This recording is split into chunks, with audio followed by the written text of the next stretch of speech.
Assalamualaikum warahmatullahi wabarakatuh. Alhamdulillah fi hadhihi al-fursah al-mubarakah naltaqi maratan ukhra fi darsina al-mahbub an-nahwu. Wa fi hadzal liqa sanadrusu ajza' al-jumlah. Kesempatan kali ini kita akan belajar tentang ajza'ul jumlah atau bagian-bagian dari kalimat. Mari kita baca al-amthilah, contoh-contoh kalimatnya. Yang pertama, rakiba Ibrahimul hisana. Artinya, rakiba menunggangi, Ibrahim, al-hisan kuda. Ibrahim menunggangi kuda.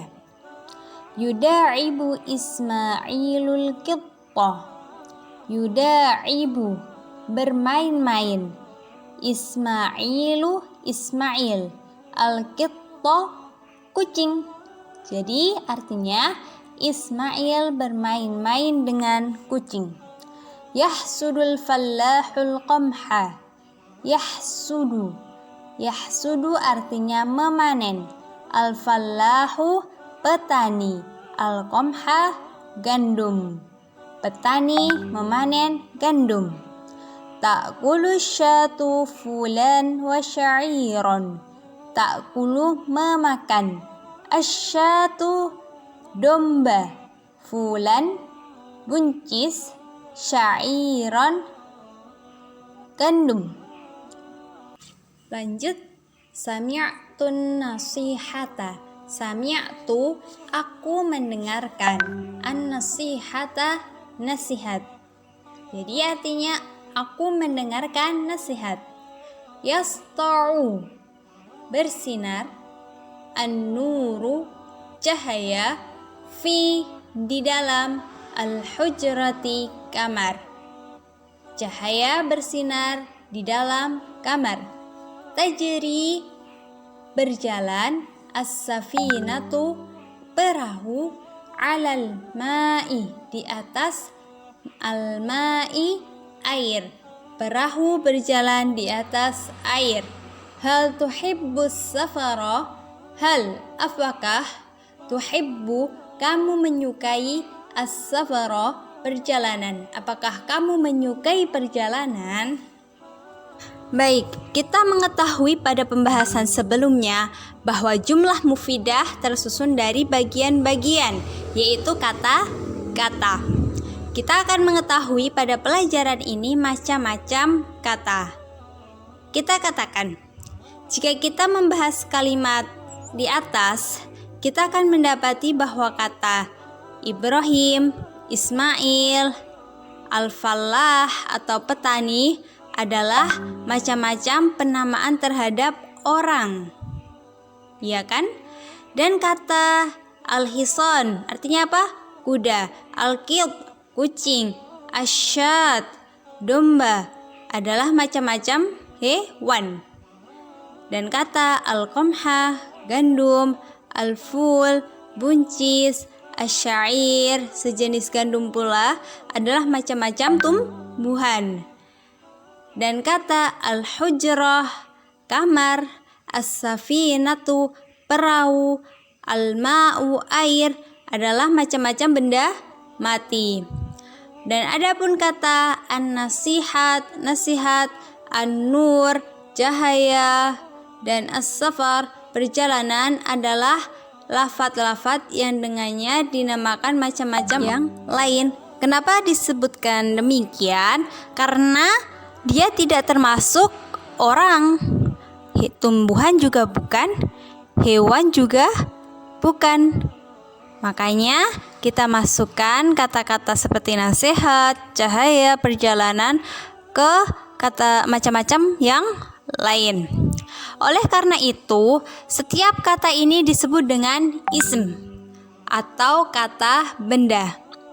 Begitupun setiap kata yang digunakan untuk menamakan manusia, hewan, tumbuhan, benda mati, dan hal-hal lainnya, maka disebut dengan isim. Saya ulangi sekali lagi. Kata-kata ini al-fallah, al-hisan, al-qamha, al-hujratu, an-nasihatu, semuanya adalah isim, kata benda. Ingat, isim, kata benda. Baik digunakan untuk manusia, hewan, tumbuhan, benda mati, ataupun hal-hal lainnya. Kemudian jika kita perhatikan lagi contoh kalimat di atas, kita akan mendapati kata rokiba, artinya telah mengendarai. Yuda'ibu, sedang bermain-main. Yahsudu, sedang memanen.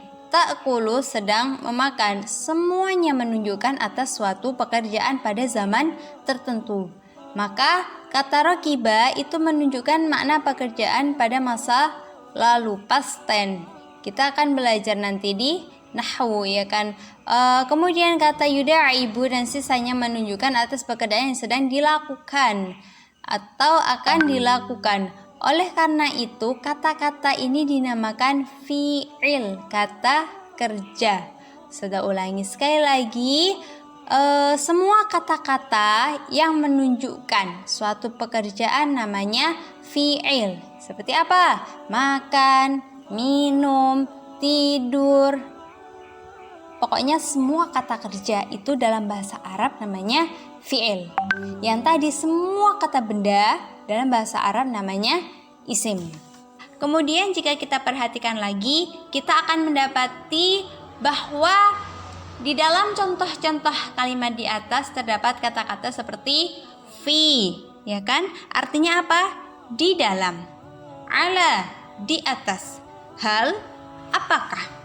Apabila kata-kata ini diucapkan sendiri, pasti tidak dipahami maknanya secara sempurna.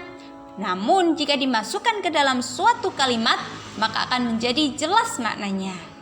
Kata-kata ini dinamakan dengan huruf atau dalam bahasa Arab harfun. Saya ulangi sekali lagi, kata-kata yang mana bila dia diucapkan sendiri tidak dipahami maknanya, kecuali dimasukkan ke dalam suatu kalimat agar menjadi jelas maknanya, disebut apa? Disebut huruf. Jadi sekarang kita sudah mengetahui bagian-bagian kalimat ada 3. Yang pertama ismun, yang kedua fi'lun, yang ketiga harfun. Ismun, kata benda. Fi'lun, kata kerja. Harfun, huruf. Kaidahnya yang perlu kita hafalkan dan kita pahami, kalimat itu terdiri dari 3 bagian. Bagian yang pertama namanya ismun. Apa itu ismun? Kullu lafdhin yusamma bihi insanun au hayawanun au nabatun au jamadun au ayyu syai'in akhar. Jadi setiap lafaz, kullu lafzin, setiap lafaz atau setiap kata, yusamma bihi insanun, yang digunakan untuk menamakan manusia, au hayawanun, atau hewan, au nabatun, atau tumbuhan, au jamadun, atau benda mati, au ayyu syai'in akhar, dan lain-lain, ini disebut dengan ismun. Kemudian bagian yang kedua, fi'lun. Apa itu fi'lun? Kullu lafdhin yadullu ala husuli amalin fi zamanin khasin. Setiap lafaz atau setiap kata yang menunjukkan suatu pekerjaan pada masa tertentu. Apa yang dimaksud masa tertentu? Nah, misalnya sudah makan, itu berarti sudah lampau. Sedang makan, berarti itu sekarang. Ingat, setiap kata kerja namanya fi'lun. Dan bagian yang ketiga adalah harfun atau huruf. Apa itu harfun? Kullu lafdhin la yadharu ma'nahu kamilan illa ma'a ghairihi. Kullu lafdhin la yadharu ma'nahu kamilan illa ma'a ghairihi.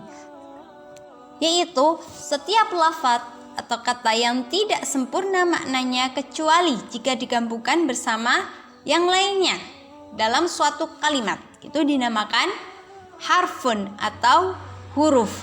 Contohnya banyak tadi seperti di. Ketika kita hanya mengucapkan di itu tidak dipahami.